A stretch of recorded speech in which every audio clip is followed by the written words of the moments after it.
111. Muslihat licik di balik pemekaran daerah. Kelicikan manusia bisa muncul dalam berbagai wajah.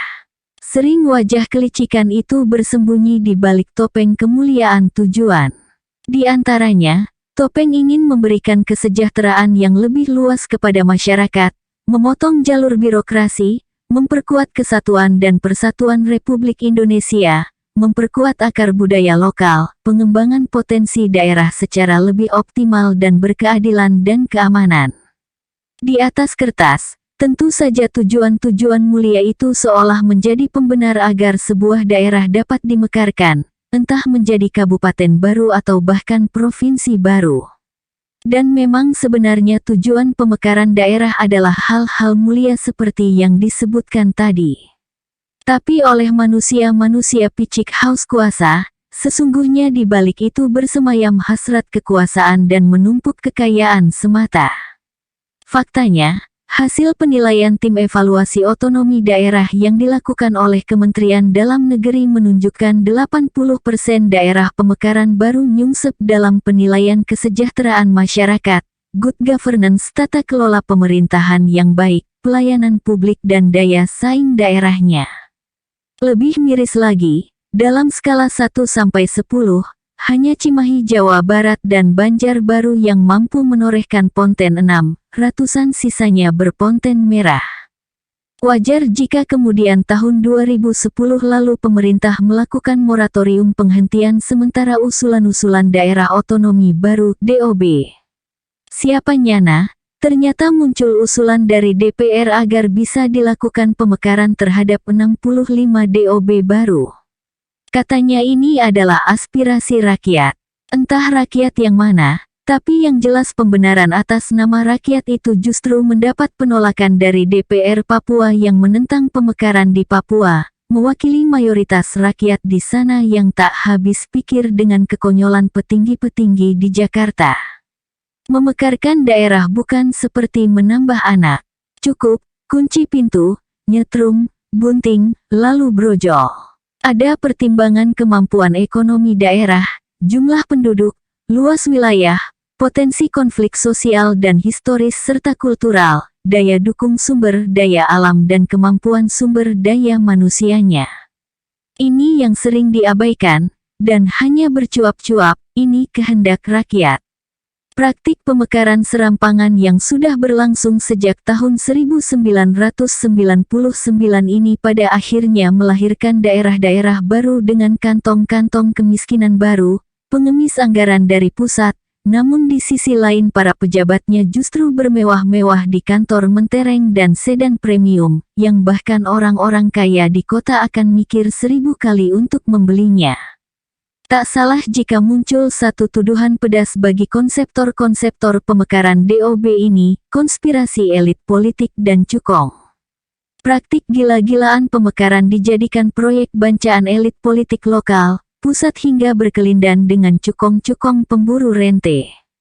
Mantan Menteri Otonomi Daerah sekarang sudah dihapus, Rias Rasyid, tegas menyatakan bahwa pemekaran wilayah itu akibat konspirasi intens antara partai politik, birokrat daerah dan pengusaha. Partai politik diuntungkan karena akan semakin banyak kader-kadernya duduk di DPRD baru. Birokrat senang karena akan tersedia begitu banyak jabatan-jabatan baru di pemerintahan yang baru. Lalu pengusaha terbayang menghitung laba dari proyek-proyek dadakan membangun gedung, infrastruktur atau proyek-proyek pengadaan lainnya. Konspirasi ini semakin kuat ketika ada jawara-jawara lokal bersedia memodali perjuangan sekelompok orang yang mengatasnamakan rakyat, untuk berjuang melobi, berdemo, kadang memaki dan membakar, agar ambisi pemekaran tercapai. Jika sukses, kursi kepala daerah pun menanti sang jawara pemodal tadi. Itu bukan sekadar omong kosong, karena Mendagri Gamawan Fauzi sendiri sudah memperingatkan agar pemekaran daerah tidak ditujukan untuk menampung elit-elit politik supaya mendapatkan jabatan empuk di birokrasi dan DPRD. Ia juga memperingatkan agar anggaran DOB jangan lebih banyak diperuntukkan untuk membangun kantor atau membeli mobil-mobil mewah. Artinya jelas bahwa indikasi konspirasi pemekaran daerah ini tak lagi sekadar kentut, tapi memang sudah tampak kotorannya di mana-mana. Salah satu buktinya, ditangkapnya anggota DPRD Maluku Utara karena sudah memalsukan tanda tangan wali kota induk untuk menggolkan usulan pemekaran kota Sofifi. Jika Anda rajin menyambangi kabupaten-kabupaten baru hasil pemekaran, jangan terperangah melihat sejumlah pegawai di kantor-kantor dinas kerjanya lebih banyak ngobrol, baca koran, main games, atau lebih suka bicara bagaimana mendapatkan amplop fulus dari kontraktor. Kondisi itu salah satunya karena sebenarnya daerah baru tidak siap dengan SDM yang mumpuni. Terkesan bahkan pemekaran DOB jadi ajang pesta pengangkatan pegawai-pegawai honorer dari kalangan keluarga, kroni, atau balas budi oleh para pejabat. Harapannya, honorer-honorer tadi bisa diangkat sebagai PNS. Apakah tidak boleh pemekaran daerah? Tentu boleh sepanjang memenuhi syarat-syarat tadi. Jika dikelola benar, maka tujuan mulia pemekaran daerah bisa tercapai. Namun sebagai penyeimbang, akan lebih baik jika dilakukan kebijakan penyeimbang pula. Artinya, jika ada pemekaran, maka tentu harus ada pula kebijakan penggabungan kembali ke daerah induk dan penghapusan bagi DOB yang gatot alias gagal total. 112. Gerakan PRRI, pemberontak atau pejuang keadilan. Tidak seperti era reformasi di mana daerah bisa mendapatkan hak pengelolaan otonomi daerah tanpa letusan senapan dan dentuman meriam. Pada zaman Orde Lama, ketika Soekarno berkuasa, hak otonomi daerah adalah barang yang teramat langka. Kepincangan keuangan antara pusat Jakarta dan Jawa dengan daerah non-Jawa sangat terbentang lebar. Ketidakadilan pembangunan dan kue anggaran sangat terasa dan menimbulkan kecemburuan, tidak saja oleh masyarakat sipil di pulau-pulau di luar Jawa, namun juga para petinggi militer di sana. Pengaruh komunis di pemerintahan Soekarno dan arah demokrasi terpimpin yang bertendensi diktatorial oleh Soekarno menurut penguasa militer lokal di Sumatera Tengah yang mencakup kepada Sumatera Barat, Riau, Kepulauan Riau dan Jambi telah melenceng dari konstitusi.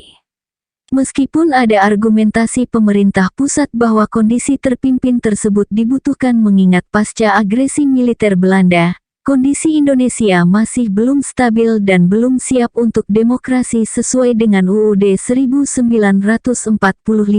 Namun ketimpangan ekonomi dan kemakmuran antara penduduk dan pejabat di Jawa dengan non-Jawa terasa begitu menyakitkan.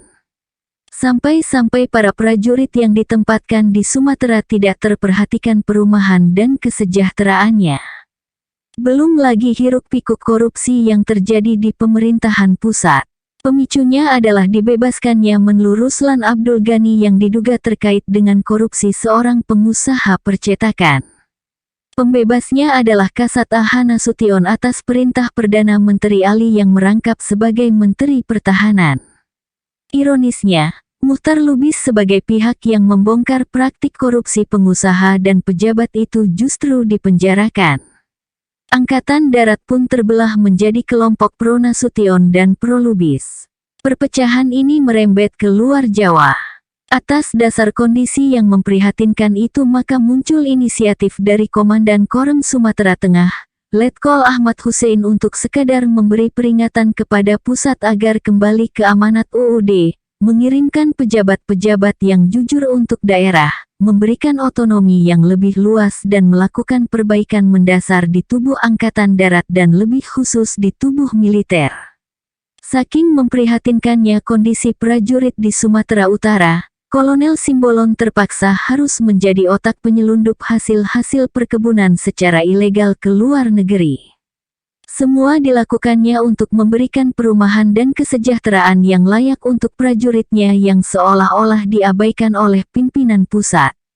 Namun oleh pers di Jakarta, tindakan heroik Simbolon diberitakan sebagai penyelundupan yang berujung pada perintah pemeriksaan oleh Kasat A.H. Nasution. Kondisi yang mengenaskan di Sumatera melahirkan Dewan Banteng di Padang pada November tahun 1956. Merasakan ketidakpuasan yang sama kepada perilaku petinggi-petinggi di pusat, secara berturut-turut lahir dewan-dewan perjuangan lain di sejumlah daerah yang mendukung Dewan Banteng pimpinan Ahmad Hussein. Sepanjang Desember tahun 1956 lahir Dewan Gajah di Sumatera Utara pimpinan Kolonel Simbolon dan Dewan Garuda di Sumatera Selatan pimpinan Letkol Barlian. Mereka ini bukan perwira sembarangan, karena sejatinya mereka adalah penguasa militer lokal sebagai panglima militer di tempatnya masing-masing. Tahun 1956, Dewan-dewan perjuangan ini telah mengambil alih pemerintahan sipil dari tangan gubernur-gubernur yang ditunjuk oleh pusat. Praktis memasuki tahun 1957, seluruh Sumatera telah putus hubungan birokrasi akibat pembangkangan Dewan Perjuangan. Tahun 1958 Dewan Perjuangan ini mengeluarkan Piagam Jakarta yang ada intinya meminta Kabinet Juanda dibubarkan dan mengembalikan mandat kepada Presiden. Soekarno sendiri diminta untuk membatasi diri menurut konstitusi dan membebaskan kabinet dari pengaruh komunis. Oleh rezim Soekarno dan tentara di pusat, ultimatum itu dipandang angin lalu. Maka lahirlah pemerintahan tandingan di Sumatera dengan nama Pemerintahan Revolusioner Republik Indonesia (PRRI) yang dipimpin oleh Perdana Menteri Syafruddin Prawiranegara. Pusat memandang gerakan itu adalah tindakan pemberontakan nyata oleh Sumatera terhadap pemerintahan yang sah. Maka di tahun 1958 diluncurkanlah operasi militer paling besar sepanjang sejarah negeri ini, yang ironisnya bukan untuk menghajar pasukan asing, namun justru untuk menyerbu sesama darah merah putih. 3 matra kekuatan militer, darat, udara dan laut semua merangsek ke Sumatera. Operasi tegas pimpinan Letkol Kaharudin Nasution berhasil menguasai Pekanbaru Riau. Operasi tanggal 17 Agustus pimpinan Kolonel Ahmad Yani menguasai Padang dan Bukit Tinggi. Operasi Sabta Marga pimpinan Brigjen Jatikusumo mampu merebut Sumatera Utara, serta Letkol Ibnu Sutowo sukses memimpin operasi Sadar merebut Palembang. Peristiwa PRRI, khususnya di Padang di mana gerakan ini berasal, menimbulkan kebencian historis tersendiri pada sosok Ahmad Yani yang dianggap sebagai pembuka jalan munculnya kebiadaban paling memilukan bagi rakyat Minang. Memang ketika pasukan dari Kodam Siliwangi pimpinan Ahmad Yani menyerbu Padang dan Bukit Tinggi, tidak terdengar adanya perlakuan biadab yang dilakukan terhadap masyarakat, khususnya kaum wanita di sana. Namun ketika pasukan Siliwangi ditarik dan digantikan dengan pasukan Kodam Diponegoro, muncul tudingan bahwa pasukan pengganti tersebut banyak disusupi orang-orang komunis yang notabene musuh bebuyutan orang-orang Minang. Orang-orang susupan inilah yang bertindak terlalu jauh dan kejam.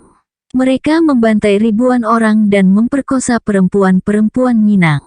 Bahkan ketika penjajahan Belanda, rakyat Minang tak pernah diperlakukan serendah itu. Ironisnya, kebiadaban itu justru dilakukan oleh tentara pusat terhadap rakyatnya sendiri dan bukan semata-mata hanya memerangi pasukan Dewan Banteng. Rakyat Minang masih memendam trauma mendalam atas peristiwa kelam yang menimpa orang-orang tua mereka oleh negara melalui tangan-tangan militernya.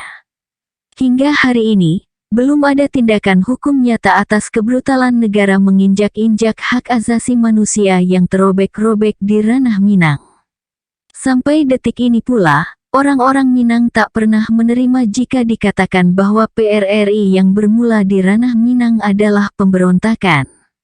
Itu adalah perjuangan dan peringatan terhadap rezim Soekarno yang mulai lupa diri dan lalai memperhatikan kesejahteraan rakyat di luar Jawa. Jika begitu, apakah PRRI itu pemberontak seperti yang ditulis dalam buku-buku sejarah atau sesungguhnya mereka adalah pejuang yang menolak kesewenang-wenangan pusat? 113. Konspirasi menghantam Tri Risma Harini. Sosoknya sangat bersahaja, jauh dari poles kosmetik menor ala perempuan-perempuan jet set. Dengan jilbab sederhana sambil menenteng handi talki HT kemana-mana untuk memantau pekerjaan seluruh anak buahnya secara time to time, perempuan kelahiran 1961 lulusan ITS ini dengan mudahnya ditemui sedang membantu mengurai kemacetan di jalanan, atau dini hari sedang berada di pintu-pintu air memastikan kota Surabaya tidak diserbu oleh banjir. Sosoknya pun sempat mengambil alih komando di lokasi kebakaran yang pernah terjadi di Surabaya dari komandannya yang pingsan. Tidak jarang, perempuan ini mengendarai sepeda motor sendiri saat belusukan, sampai-sampai pernah diusir tukang parkir yang tidak mengenalinya, ketika sepeda motor itu seenaknya parkir di tempat khusus untuk wali kota. Dia adalah Tri Risma Harini yang biasa dipanggil Risma Wali Kota Surabaya terpilih untuk masa jabatan tahun 2010 sampai tahun 2015. Selain kebersahajaan dan semangatnya untuk lebih banyak turun langsung ke lapangan alias belusukan dibanding bersantai-santai di ruang kantor megah ber-AC, prestasi wanita wali kota pertama kota pahlawan ini terbilang moncer. Di tangannya lah Surabaya bertransformasi dari kota yang panas dan keras menjadi lebih adem, indah dan manusiawi. Jalur hijau, taman dan hutan kota serta pedestrian trotoar pejalan kaki, dibangun indah proyek yang bahkan sudah dimulainya sejak masih menjadi Kepala Dinas Kebersihan dan Pertamanan Surabaya. Tidak canggung ia memungut sampah dari jalanan serta menghantarkan anak-anak jalanan langsung ke rumah-rumah singgah yang banyak dibangun di masa kepemimpinannya.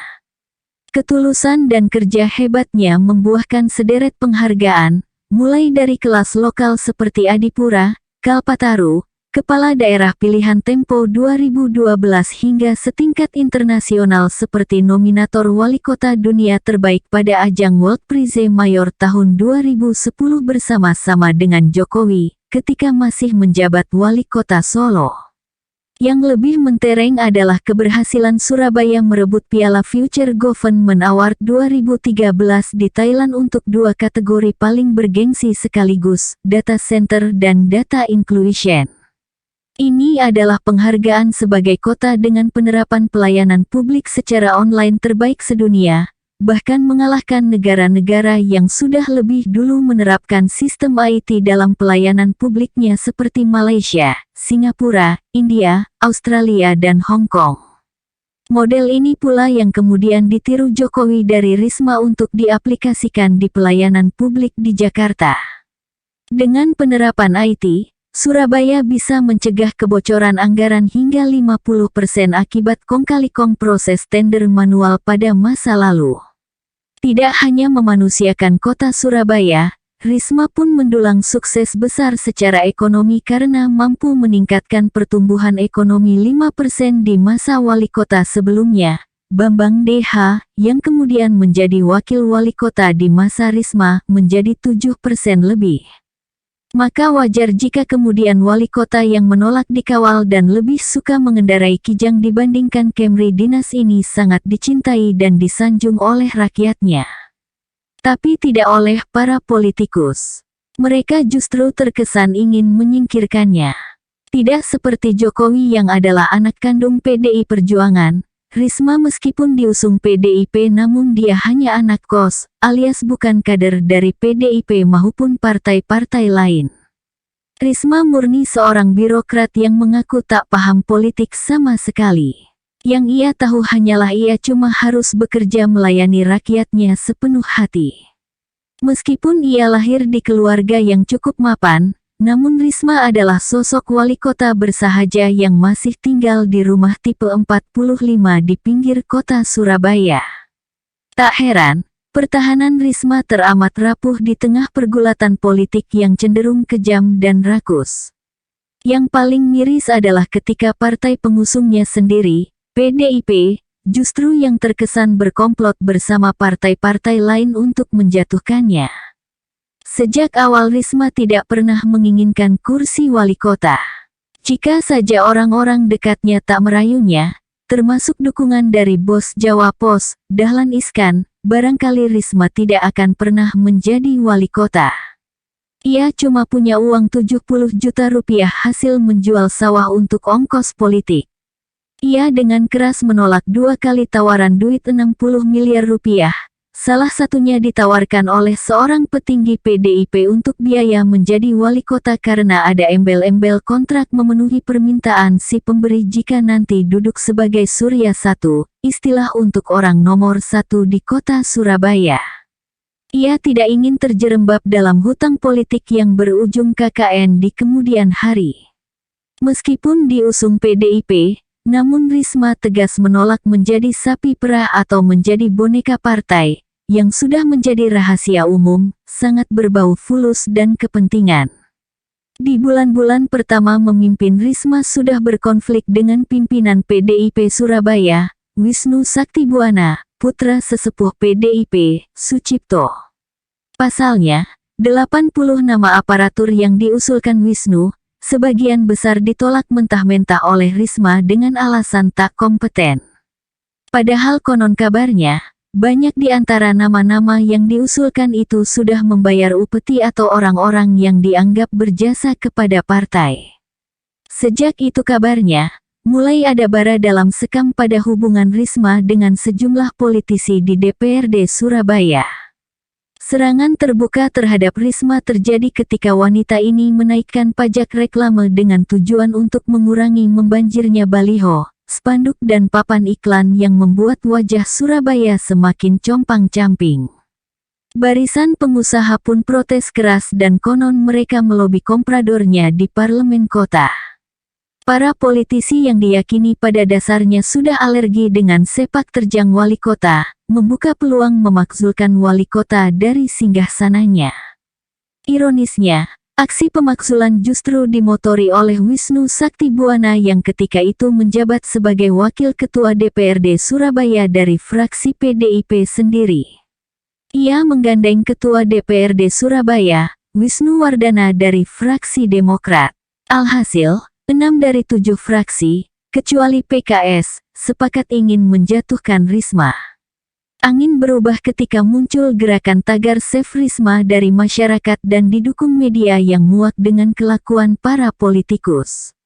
Pemakzulan gagal total.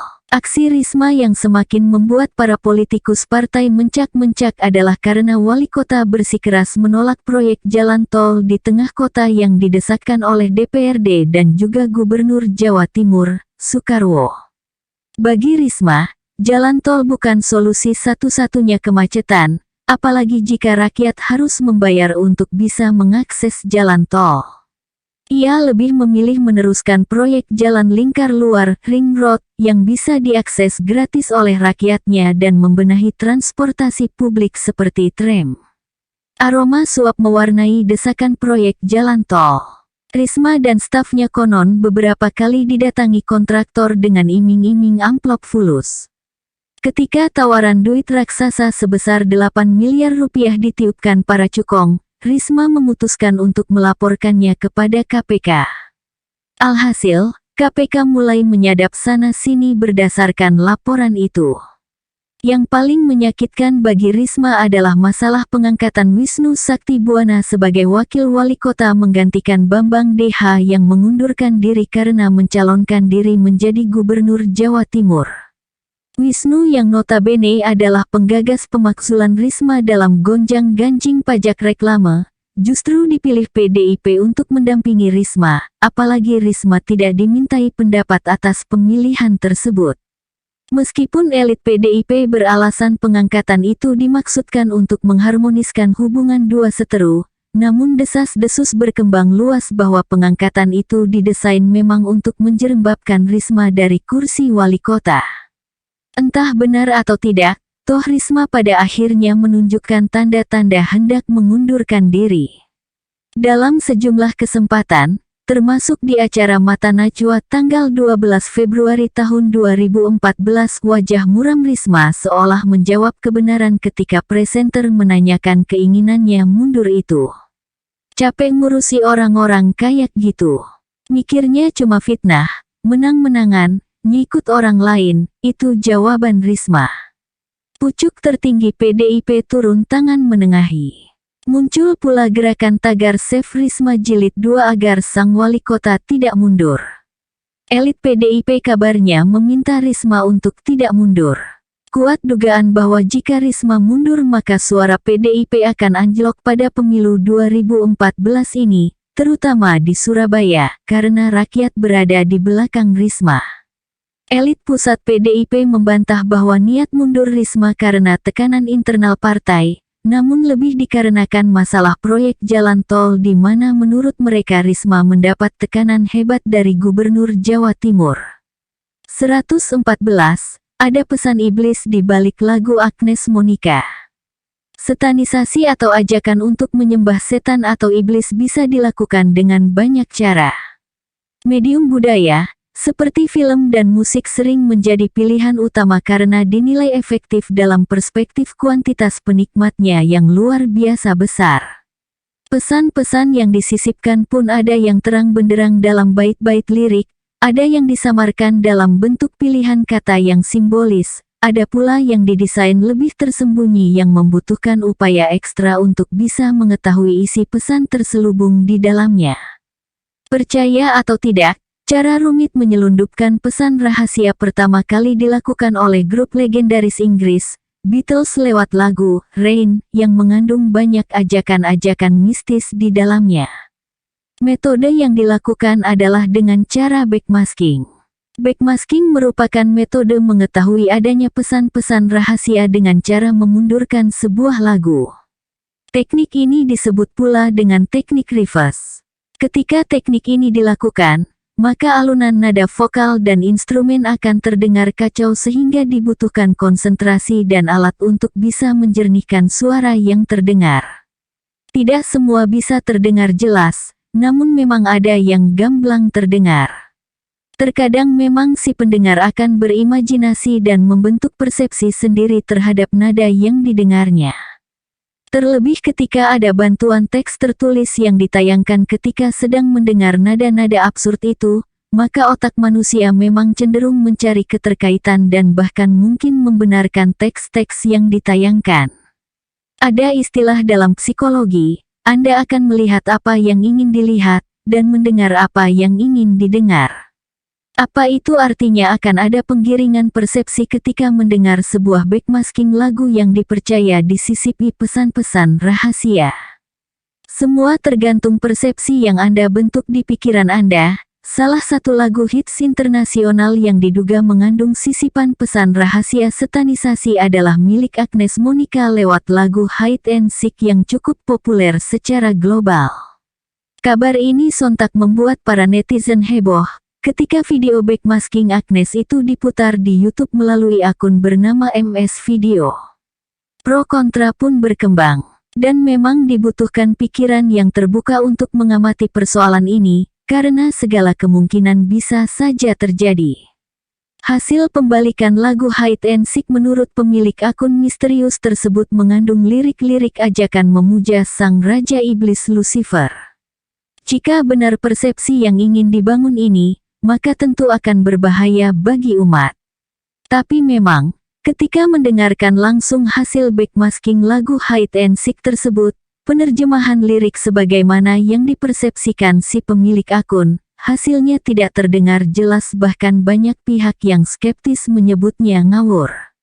Sekali lagi, memang dengan adanya teks tertulis di layar, seolah-olah kita yang mendengarkan lirik yang telah dibalik tersebut merasa digiring untuk membenarkan isi teks yang ditampilkan, meskipun harus diakui ada beberapa baris nada yang memang cukup jelas terdengar sama dengan isi teks yang dimaksudkan.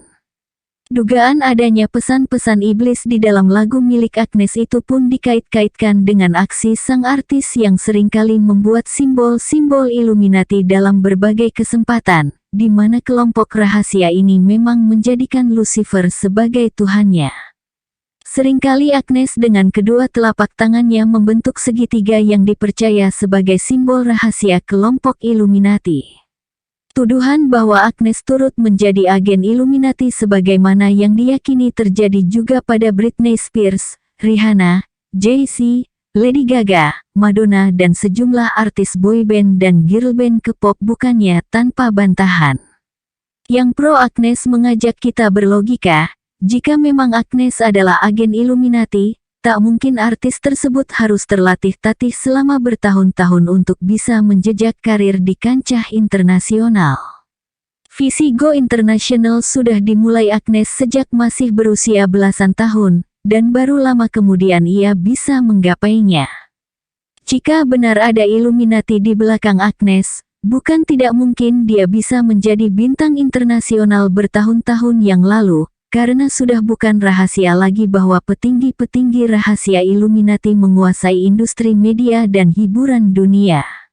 Agnes sendiri menolak bahwa simbol segitiga yang sering dilakukannya dimaksudkan sebagai pertanda Illuminati, tapi adalah inisial A yang menunjuk kepada namanya sendiri, Agnes. 115. Cowboy Junior juga agen Illuminati. Anak-anak ibarat kapas. Mereka bisa menyerap apa saja dari sekitarnya, tanpa mampu menyaring apakah materi yang mereka konsumsi itu berbahaya atau tidak. Terlebih dengan ketidakpedulian orang-orang tua pada zaman serba sibuk ini, maka jadilah anak-anak itu sebagai peniru terhebat di dunia.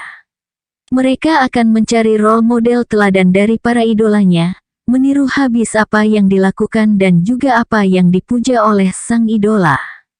Bagi banyak anak-anak, idola nyaris menjadi Tuhan. Lantas apa jadinya jika sang idola justru menunjukkan simbol-simbol berbahaya seolah-olah mereka menjadi bagian dari kelompok-kelompok gelap berbahaya yang mereka simbolisasikan? Jawabannya, waspadalah. Kontroversi yang menjadi pembahasan kali ini celakanya dipicu oleh boyband panutan jutaan anak-anak Indonesia bahkan hingga ke negeri jiran, Cowboy Junior yang digawangi oleh Kiki, Bastian, Iqbal dan Aldi. Jutaan fans tergabung dalam komet istilah yang digunakan untuk menyebut para penggila Cowboy Junior. Tidak hanya anak-anak, bahkan para orang tua dan orang-orang dewasa tak kurang banyaknya larut dalam gelombang komet. Tentu kita pun harus objektif mengakui bahwa ini adalah prestasi yang membanggakan, khususnya dalam industri musik Indonesia di mana grup vokal anak-anak tergolong sangat langka. Apa sih yang menjadi kontroversi sampai-sampai perlu muncul gerakan anti-Cowboy Junior satanisme ACJS? ACJS adalah kebalikan dari komet, karena mereka ini adalah para haters boyband fenomenal itu. Tak main-main. Bukan hanya karena kritik mengenai pilihan lagu-lagu cinta yang dirasakan belum pantas untuk anak-anak seusia mereka, namun tindak tanduk para personil Cowboy Junior itu disangkut pautkan dengan kelompok rahasia pengendali dunia Illuminati. Dalam berbagai kesempatan, para personel boyband itu kerap mempertontonkan simbol-simbol Illuminati, dalam terminologi Islam disamakan dengan Dajjal, sosok yang dipandang lebih berbahaya dibandingkan setan. Illuminati memiliki simbol piramida dengan satu mata, simbol yang juga dapat dilihat dalam lembaran $1 Amerika Serikat. Berbahayanya kelompok ini adalah karena mereka tidak lagi meyakini kegaiban Tuhan, karena segala hal bisa dijelaskan dengan ilmu pengetahuan termasuk penciptaan. Bagi mereka, Tuhan tidak memiliki peran sehebat ilmu pengetahuan. Jika pun ada yang mereka puja, maka dialah sang fallen angel, malaikat yang jatuh dari langit, sang arsitek agung, Lucifer. Banyak orang yang menganggap bahaya Illuminati hanyalah omong kosong, dongeng para fanatik, meskipun tanda-tanda keberadaan gerakan dan para pengikutnya belakangan ini semakin kentara di setiap aspek kehidupan masyarakat dunia. Nyaris dalam setiap sektor, tanda-tanda infiltrasi Illuminati muncul di mana-mana, ekonomi, politik, agama, budaya, musik, film, media, bahkan sampai ke organisasi-organisasi global seperti PBB, IMF, WHO dan banyak lagi. Tujuannya satu, membentuk dunia dalam satu pemerintahan tunggal, New World Order. Mengapa perlu takut dengan simbol? Bukan simbolnya yang membuat gentar, namun yang mengkhawatirkan adalah jika simbol-simbol itu sudah sedemikian memasyarakatnya, maka itu bisa mengubah persepsi banyak orang bahwa kelompok-kelompok yang diwakili oleh simbol-simbol itu bukanlah orang-orang yang perlu ditakuti, bahkan bisa jadi pemasyarakatan simbol-simbol itu secara masif pada akhirnya akan membentuk persepsi bersahabat bagi orang-orang yang terpapar dengan simbol-simbol tersebut dalam jangka waktu yang lama. Contoh mudahnya, mengapa kita mengharamkan simbol palu dan arit beredar di masyarakat? Jawabannya, karena simbol-simbol itu bisa membangkitkan simpati bagi gerakan komunis yang diharamkan di negeri ini, bahkan oleh sebagian besar negara-negara di dunia. Mengapa di Eropa berlaku peraturan yang menghukum siapa saja yang lancang mempropagandakan simbol swastika? Jawabannya, jelas karena Eropa tidak ingin lagi simpati pada Nazisme kembali berkibar. Sebegitu dahsyatnya dampak simbol-simbol berbahaya itu, tapi sayangnya banyak dari kita masih meremehkannya. Sikap apatis seperti inilah yang disukai, bahkan terus disemangati oleh agen-agen Illuminati di seluruh dunia, agar kita tak lagi harus takut pada ambisi mereka mengangkangi dunia, menjungkirbalikkan keyakinan akan Tuhan, sebaliknya kita diminta untuk bersahabat dengan mereka. Nah, ketika idola seperti Cowboy Junior ikut serta mempraktikkan simbol-simbol berbahaya seperti itu, bagaimana kita bisa menjamin jutaan anak-anak yang mengidolakan mereka tidak ikut-ikutan meniru puja-puji pada simbol Illuminati itu? Barangkali saja memang terkesan lebay menganggap Cowboy Junior adalah agen Illuminati untuk menyesatkan persepsi anak-anak Indonesia. Dengan mudanya usia mereka, kemungkinan paling besar, bisa jadi mereka hanya ikut-ikutan artis-artis luar negeri yang memang rajin mempropagandakan simbol-simbol Illuminati, hanya untuk gaya-gayaan. Bisa jadi, pendapat ini pun diamini oleh pengamat musik ternama, Ben Sleo yang sependapat bahwa perilaku anak-anak Cowboy Junior itu menirukan simbol Illuminati hanya dikarenakan ketidaktahuan mereka saja. Sang manajer, Roy Manella, juga sepakat bahwa anak-anak asuhannya itu pada intinya tidak tahu simbol Illuminati itu artinya apa. Sesederhana itu memang. Tetapi jika sekarang mereka telah mengetahui apa bahaya dari simbol-simbol itu, namun masih terus melakukannya, tentu persoalannya tak akan lagi sederhana. Apalagi salah satu personilnya, Iqbal, sempat bercita-cita menjadi ustadz, dan tidak ada ustadz yang meremehkan bahaya gerakan Dajjalisme modern dalam wujud budaya Illuminati. 116. Politisi kotor digoyang dangdut.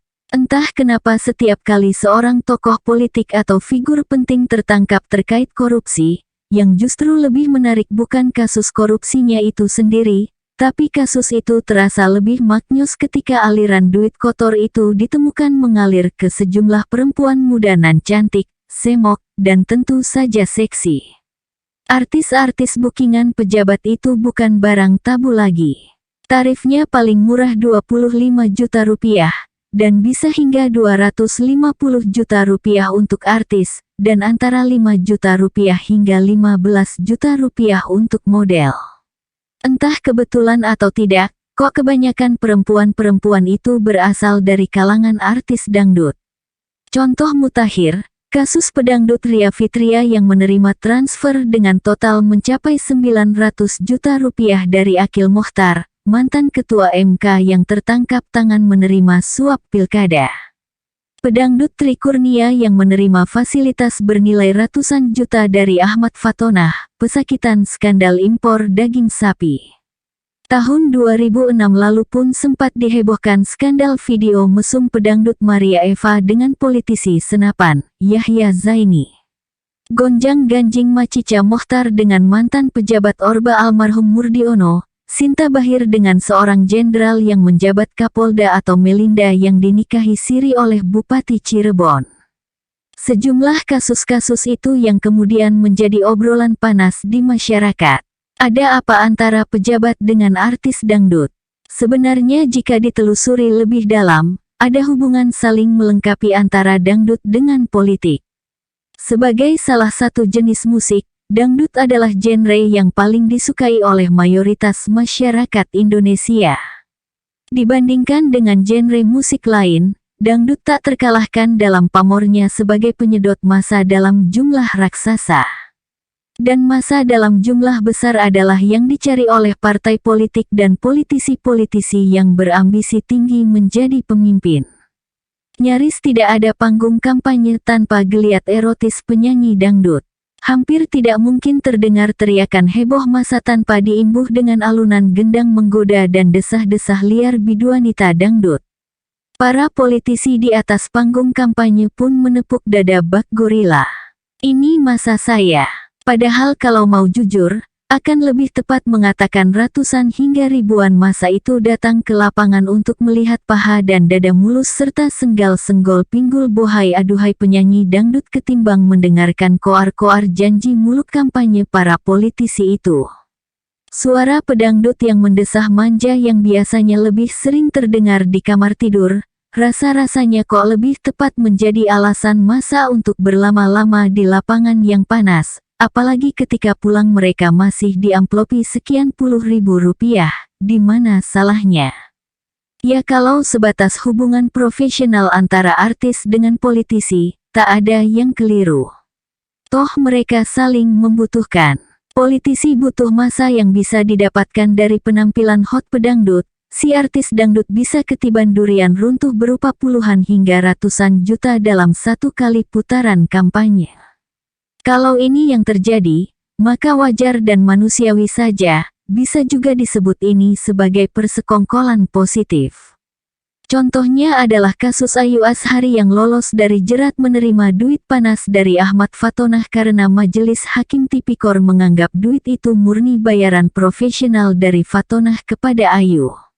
Permasalahannya adalah ketika si artis dangdut secara sengaja atau pura-pura tidak tahu bahwa duit tidak wajar yang diterimanya dari seorang pejabat kotor, namun ia tetap menerima. Maka ini bisa menjadi indikasi bahwa ia sudah terlibat dalam proses pencucian uang haram dari si pejabat. Jika ini yang terjadi, maka persekongkolan hitam pejabat dan pedangdut pun sah terjalin. Hal ini yang diingatkan oleh pakar pencucian uang, Yenti Garnarsih, bahwa penerima uang kotor bisa ikut terseret jika si penerima secara sengaja menerima, baik dengan cara mendiamkannya atau pura-pura tidak tahu.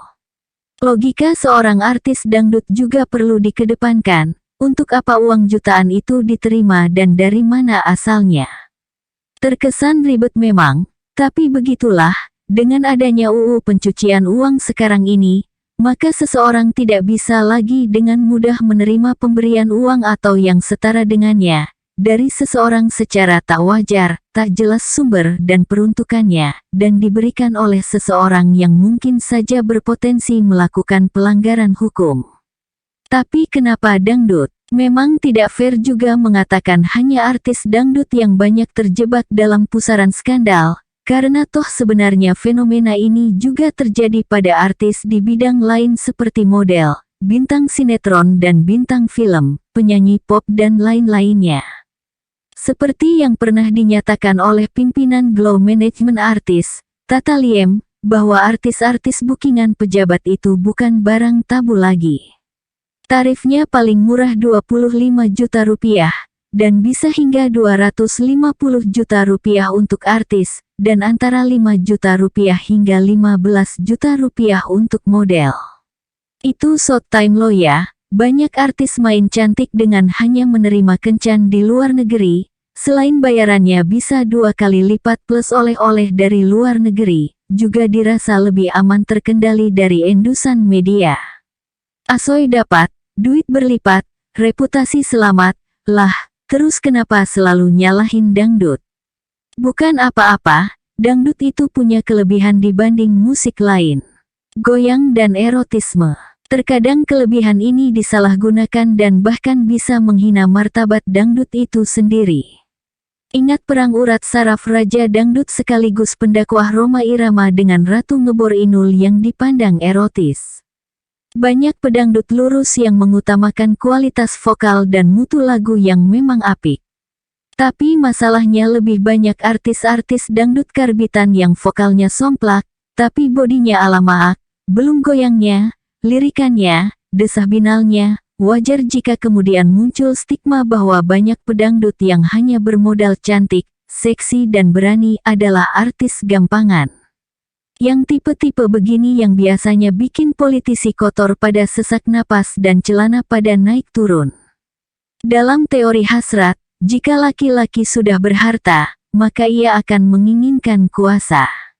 Dan ketika keduanya sudah didapat, hasrat selanjutnya apalagi kalau bukan wanita. Skeptis memang, walaupun pasti banyak juga laki-laki yang tidak setuju pada teori hasrat itu. Tapi dalam konteks politisi kotor yang kita bicarakan sekarang, memang sulit lepas dari urusan wanita, apalagi wanita yang doyan obral aurat dan bergoyang erotis mengundang birahi. Tak jarang gara-gara aurat ini pula banyak pejabat rela melakukan segala cara untuk mendapat fulus panas agar selalu bisa menikmati aurat pedangdut. Perempuan itu aurat, maka apabila ia keluar rumah, berdirilah setan kepadanya.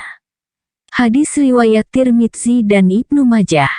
Maka ketika aurat terbuka, hauslah nafsu orang yang di dalam hatinya ada penyakit. Quran Surah Al-Ahzab ayat 32. 117.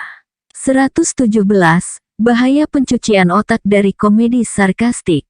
Kalau banyak anak-anak kecil sekarang terbiasa memaki-maki saudara atau teman-teman sepermainannya, jangan disalahkan mereka karena di acara Facebooker ANTV, idola-idola mereka juga terbiasa saling mencaci maki.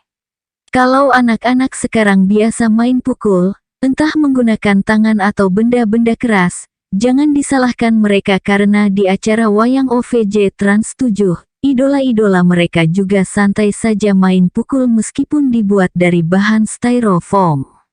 Kalau ada anak yang sering menjajani kawannya lantas merasa berhak menzalimi dan menghina kawannya itu, ya bagaimana lagi, mereka kan hanya meniru kelakuan Tukul Arwana yang sering melecehkan penonton yang diambil dari orang-orang dekatnya yang dibayar beberapa puluh ribu rupiah per orang.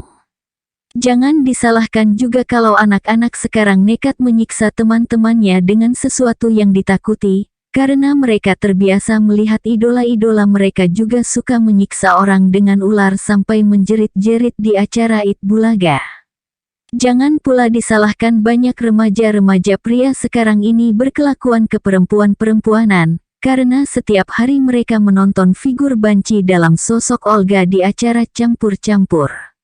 Barangkali sebagian dari Anda tak setuju jika dikatakan bahwa televisi dan konten komedi sarkastik di dalamnya telah menjadi bagian dalam program pembodohan dan pembentukan karakter negatif anak dengan dalih hiburan yang muaranya tak lain dan tak bukan hanyalah keuntungan finansial. Ini ciri khas kapitalisme, mencari untung tanpa hati nurani. Komedi-komedi sarkastik celakanya justru menjadi acara pendulang iklan terbesar bagi para cukong televisi karena rating acara-acara tersebut tergolong tertinggi, meskipun setiap hari ditayangkan dalam format acara yang itu lagi, itu lagi.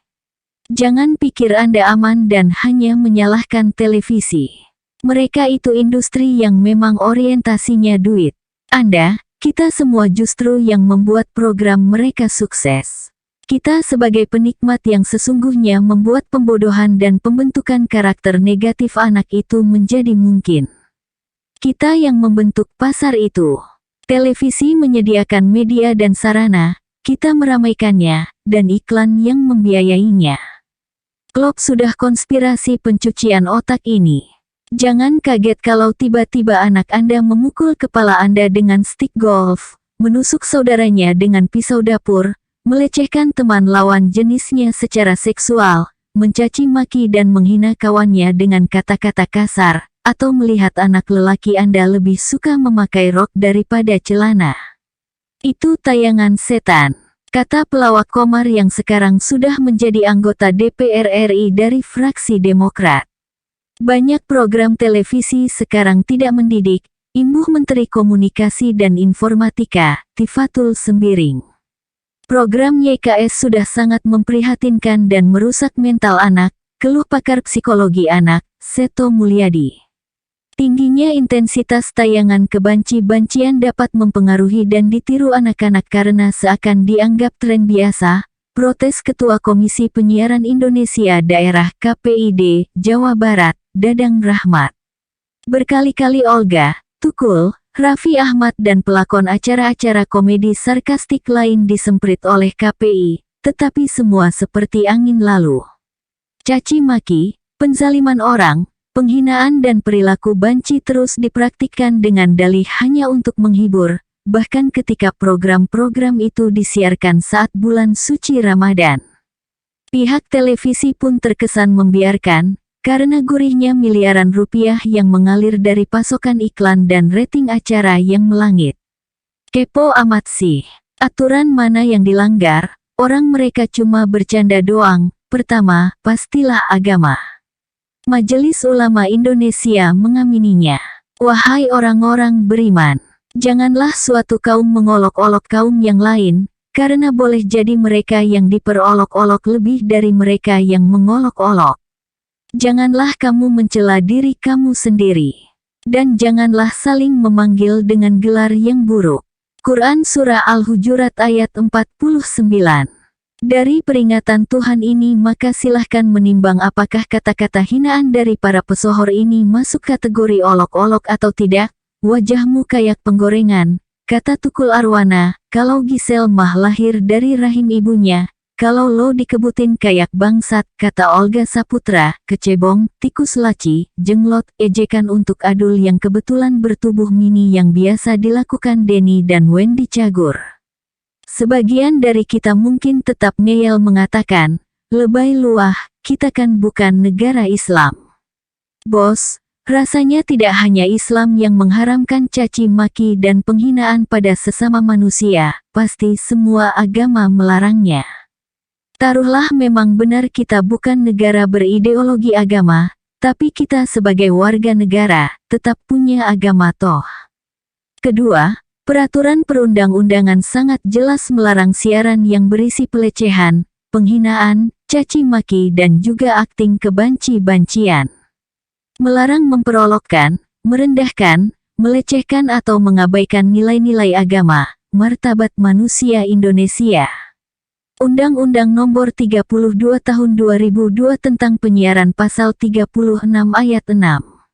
Program siaran dilarang menampilkan ungkapan kasar dan makian, baik secara verbal maupun non-verbal yang mempunyai kecenderungan menghina atau merendahkan martabat manusia, memiliki makna jorok, mesum, cabul, vulgar, atau menghina agama dan Tuhan. Peraturan KPI Nomor 02 PKPI 03 2012 tentang Standar Program Siaran SPS.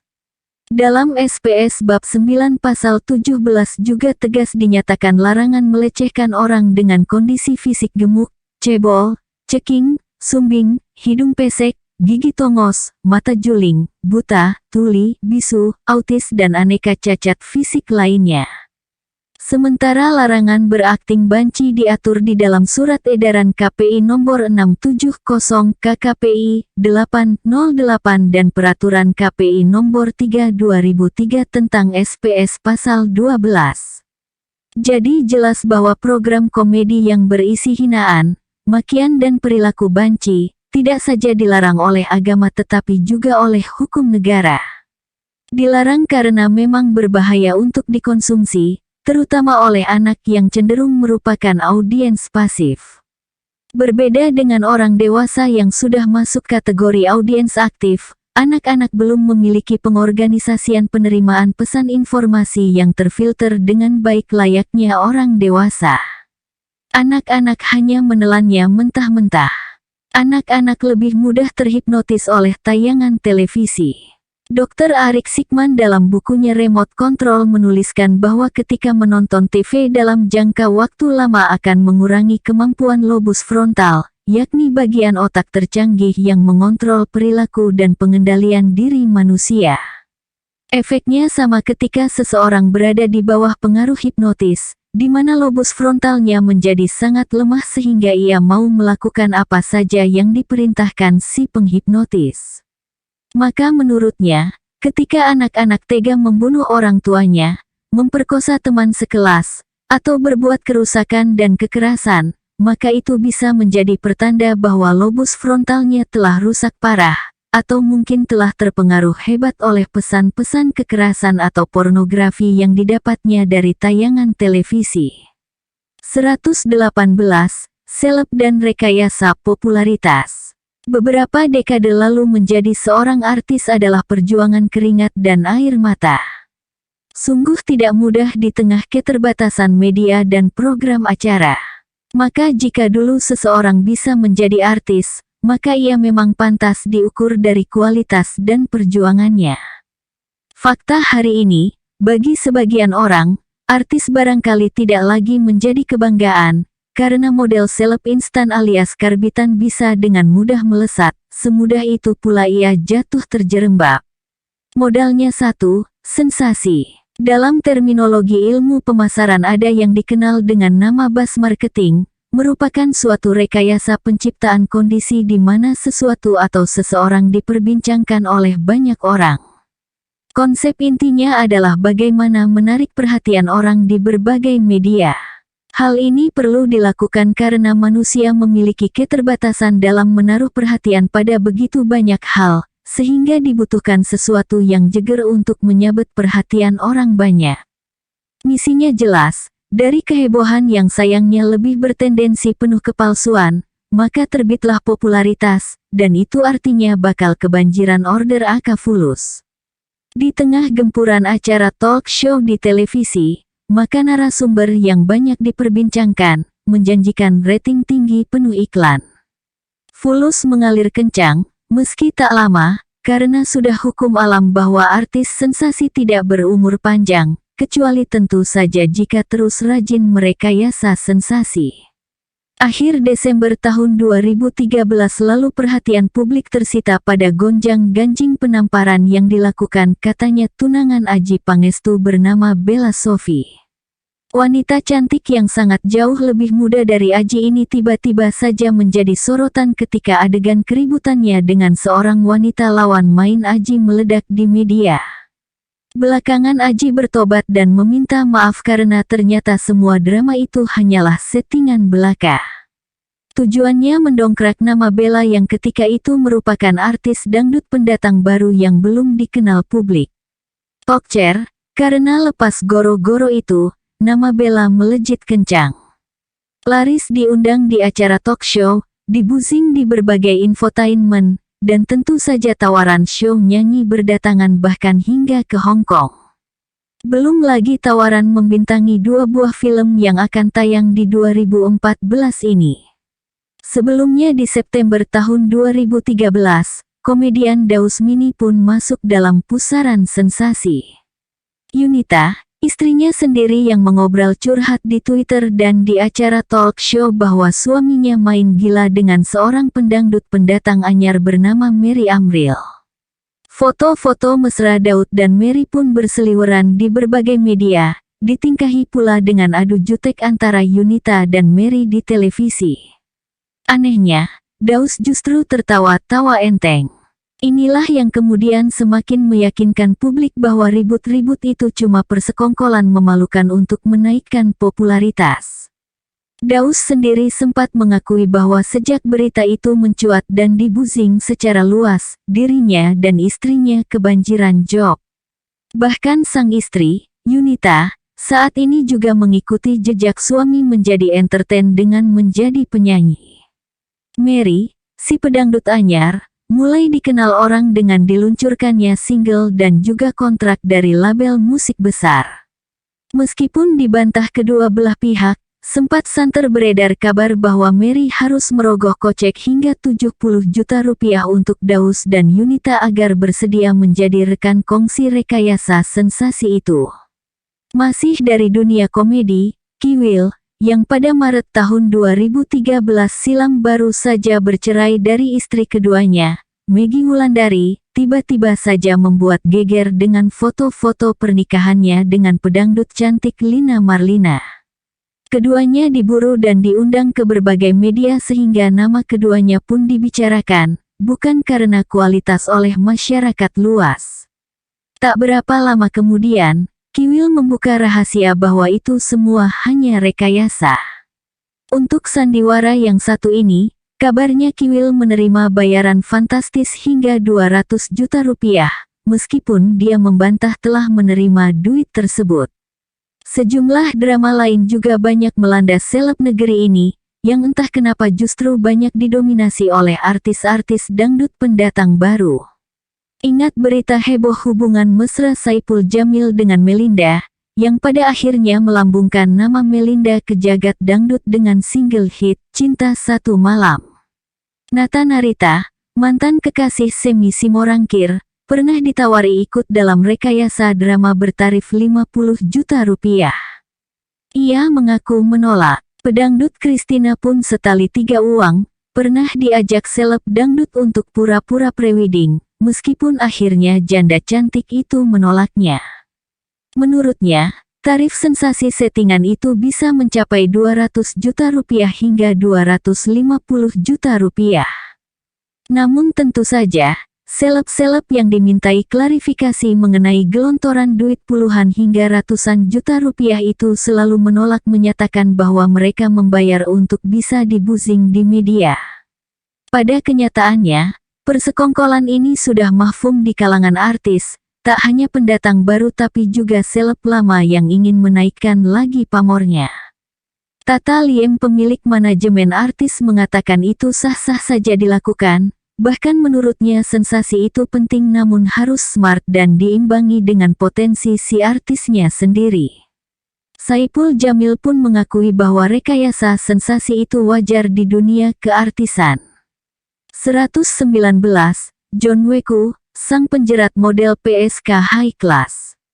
Bisa indehoi sama model cantik, muda, dan kinyis-kinyis tanpa bayar, malah bisa mendapatkan uang ratusan juta.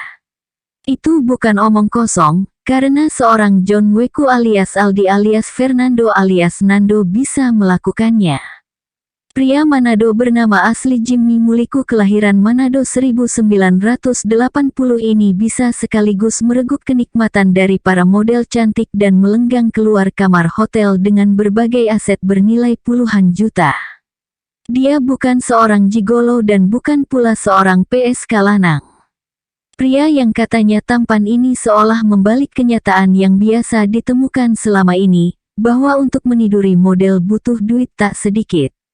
Pasarannya, 15 juta rupiah hingga 30 juta rupiah per sekali kencan. Tapi itu tidak berlaku untuk pria yang merupakan anak dari pendeta di gereja Pantekosta dan mengaku keturunan ningrat di tanah kelahirannya. Gimana caranya tuh? Mudah. Dengan modal wajah lumayan dan permak penampilan ala jutawan plus mengaku-ngaku pengusaha atau pejabat, itu sudah jadi langkah pertama. Selanjutnya, mencari mucikari atau mami para PSK kelas atas yang biasanya adalah para model dan ayam kampus. Modal kapital yang agak besar adalah menyediakan kamar suite di hotel mewah. Ini perlu, karena bisa memancing kepercayaan para pemuas nafsu kelas atas yang hendak diincar.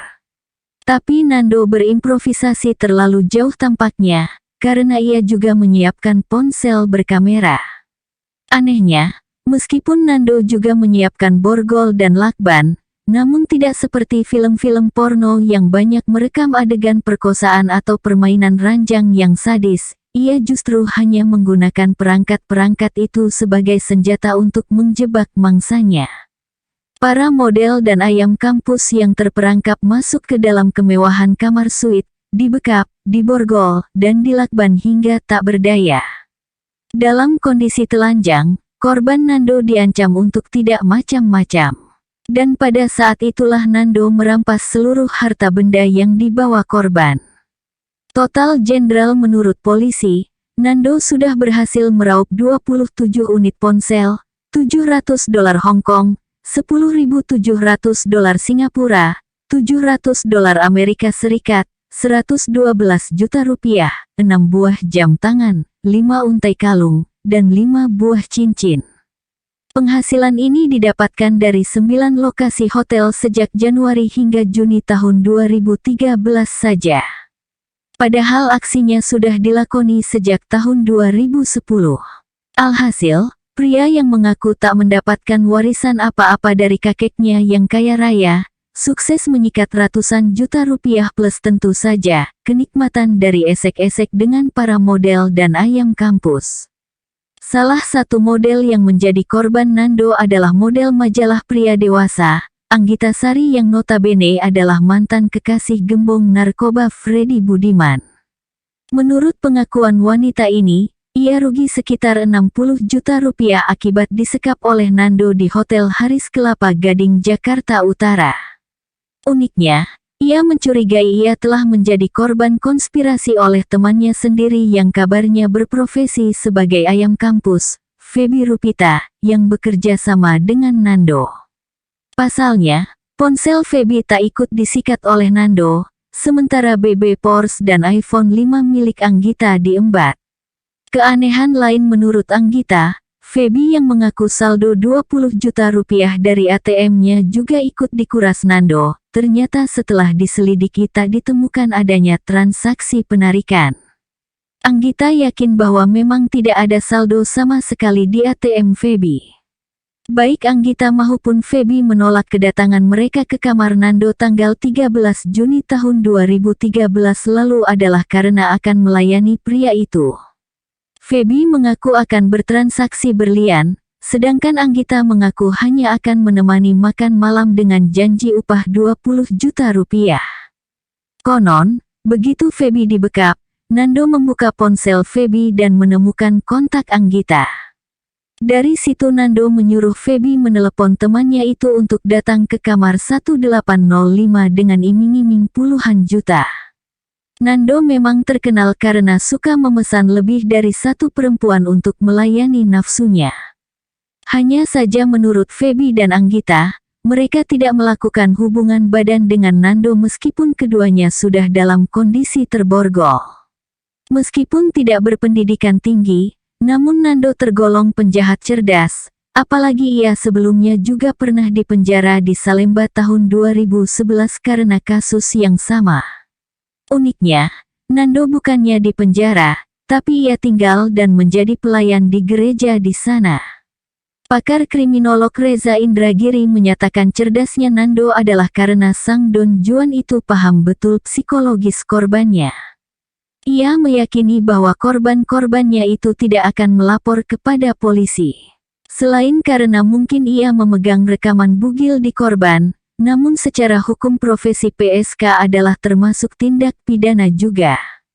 Jadi bunuh diri namanya jika seorang PSK pelaku tindak pidana prostitusi datang ke kantor polisi untuk melaporkan perampasan pada saat mereka sedang menjalankan profesi mereka yang justru tidak dibenarkan secara hukum.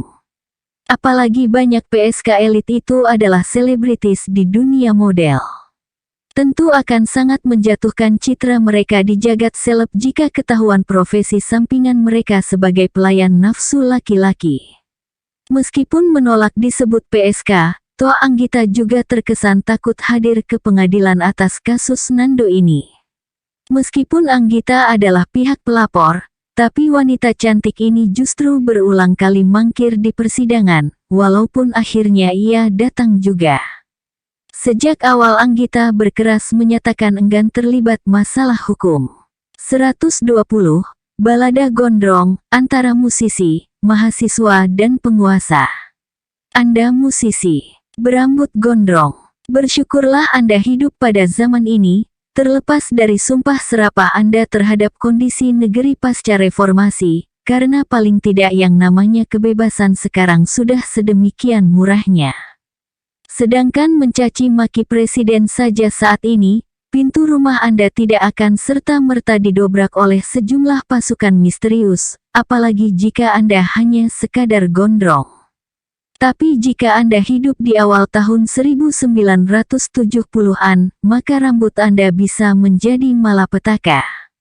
Anda akan dikejar-kejar, dirazia, dan digundul paksa oleh gunting-gunting di tangan polisi dan tentara. Gondrong ketika itu adalah tidak Indonesia. Itu kata penguasa.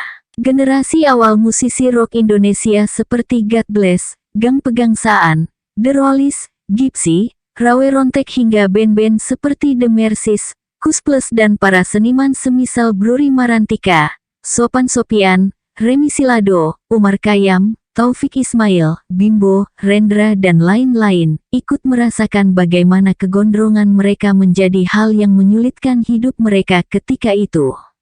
Musisi gondrong dilarang keras tampil di TVRI, satu-satunya televisi ketika itu hingga era awal 1990-an. Awal 70-an merupakan generasi hippies yang melanda seluruh dunia. Potongan anak-anak muda gondrong, bercelana cut bray dan berkaos longgar, seolah menjadi bentuk perlawanan kaum muda terhadap kaum tua yang korup, maniak perang, dan gila kuasa. Lirik-lirik lagu musisi hippies ketika itu syarat kritik sosial kepada pemerintah. Itu menjalar hingga ke Nusantara.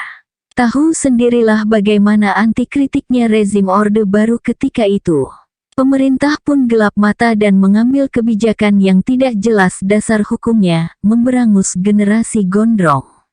Tidak hanya musisi yang menjadi sasaran, namun konyolnya, intimidasi juga menjalar ke sekolah-sekolah dan kampus-kampus, setelah sebelumnya para personil PNS, polisi, TNI, berikut keluarganya dilarang gondrong melalui instruksi radiogram Menhankam Pangap nomor SHK-1046-9-73. Jika para keluarga pemerintah sukarela beramai-ramai mencukuri rambutnya, tidak demikian dengan pelajar dan mahasiswa. Perlu taruna polisi dan tentara turun ke sekolah dan kampus-kampus bersenjatakan gunting untuk mengejar-ngejar para gondrongers. Muncul operasi rambut bernama Badan Pemberantasan Rambut Gondrong yang digagas penguasa melalui tangan-tangannya di kampus-kampus milik negara seperti UI, ITB, USU, UGM, dan lain-lain. Selain tindakan fisik berupa razia rambut, rezim Orba juga melakukan strategi pembusukan reputasi orang-orang berambut gondrong. Melalui pemberitaan yang sulit untuk lepas dari intervensi rezim ketika itu, berita-berita kejahatan dirancang lebay dengan menyisipkan kata-kata gondrong seperti 6 pemuda gondrong perkosa 2 wanita, disambar si gondrong, 7 pemuda gondrong merampok bis kota, dan sebagainya. Itu dilakukan untuk menanamkan persepsi buruk terhadap mereka yang berambut gondrong. Celakanya, persepsi antagonis orang berambut gondrong masih terus hidup hingga hari ini. Ada idiom, semut saja jika terdesak akan menggigit. Mahasiswa yang berpengalaman menjatuhkan rezim Orde Lama, melawan hebat. Demonstrasi tumbuh di mana-mana. Saking hebohnya soal rambut ini, Titik Puspa sampai sempat membuat lagu Rambut Gondrong, yang diyakini sebagai syair kritik musisi terhadap penguasa yang melakukan razia rambut hingga ke jalanan. Bahkan demonstrasi pro-gondrong pada akhirnya membawa korban tewas, René Louis Coenraad, seorang mahasiswa ITB yang sebetulnya tidak ikut dalam demonstrasi besar mahasiswa ITB melawan Taruna pasca pertandingan bola yang dimenangkan oleh mahasiswa dengan skor 2-0 ketika itu. Pertandingan ini sendiri sebagai upaya mendamaikan ketegangan antara mahasiswa pro-gondrong dengan polisi dan militer yang anti-gondrong. René dihajar habis-habisan oleh sejumlah taruna sebelum akhirnya tertembak dan mayatnya dibuang begitu saja ke dalam truk tentara. Konon si penembak adalah taruna yang merupakan putra seorang jenderal berpengaruh. Oleh sebab itu muncul dugaan bahwa anggota Brimob rendahan Bribda Jani Maman Surjaman, yang divonis bersalah menembak René, hanya ditumbalkan untuk menutup kesalahan putra sang jenderal. Bahkan seorang pengacara Adnan Buyung Nasution tidak berhasil mengungkap pembunuh sebenarnya karena begitu hebatnya intervensi petinggi militer ketika itu. 121. Molly, selingkuh rahasia selebritis. Pasti cantik, nggak salah lagi, pasti bohai. Putih, rambut panjang, kaki jenjang, simpan semua imajinasi Anda tentang si Molly ini. Dia bukan perempuan jelita berdada implan. Rupanya tidak menarik sama sekali, bahkan jika Anda telanjangi dalamannya, hanya putih kusam tak berselera melihatnya. Tapi meskipun Molly tak sempurna, bahkan seorang seleb rupawan sekelas Raffi Ahmad, bertekuk lutut di hadapannya. Entah sudah berapa seleb yang berselingkuh dengan Molly selain Raffi, hanya saja belum terungkap. Nanti akan ada waktunya. Nama lengkap Molly yang misterius ini adalah metilon. Yah, Molly tak lain adalah istilah untuk menyebut zat metilon yang kedahsyatannya melebihi neks alias ekstasi alias pil gedek. Tingkat bahaya Molly ada di level 4, lebih tinggi dari ekstasi yang hanya di level 3. Uniknya, meskipun lebih berbahaya, namun jika pengguna Inex bisa dilemparkan ke penjara, maka pengguna Molly berpotensi melenggang bebas dari ancaman penjara. Tak lain dan tak bukan karena Molly belum dimasukkan ke dalam golongan narkotika dalam Undang-Undang Narkotika Nomor 35 Tahun 2009. Itu sebabnya, Raffi Ahmad, seleb miliarder ini bisa sumringah lepas dari jerat pidana narkotika, meskipun tanggal 27 Januari tahun 2013 lalu di rumahnya ditemukan 14 butir metilon dan 2 linting ganja. Penjahat satu langkah di depan untuk bisa mengakali hukum kita. Layaknya orgasme, Molly juga memberikan efek kesenangan luar biasa hebat kepada penggunanya ketika sedang terbang. Istilah para pemakai, Molly lebih cepat naiknya dibanding Inex. Kepala, tangan, badan terasa begitu enteng dan seolah energi berkali-kali lipat lebih besar dirasakan. Itulah mengapa, bagi sejumlah seleb, Molly kerap dijadikan doping atau vitamin stamina untuk tetap menjaga kebugaran mereka di tengah syuting dari pagi bahkan hingga ketemu pagi lagi. Tidak seperti Inex yang meninggalkan basian, Molly justru tak meninggalkan efek samping berupa mual dan muntah yang dirasakan ketika pengaruhnya hilang. Maka penggunanya masih bisa beraktivitas seperti biasa meskipun sudah jingkrak-jingkrak semalam suntuk. Meskipun terkesan tak berbahaya, namun justru hal seperti itu menyembunyikan kondisi yang sebenarnya terjadi di dalam tubuh. Kesenangan dan energi luar biasa yang dirasakan di tubuh saat dalam pengaruh metilon bisa mengaburkan adanya kram jantung yang terjadi. Pasalnya, efek metilon memberikan efek halusinasi dan denyut jantung mengencang. Namun karena tertutupi oleh rasa senang akibat metilon, maka alarm bahaya itu seolah tidak dirasakan.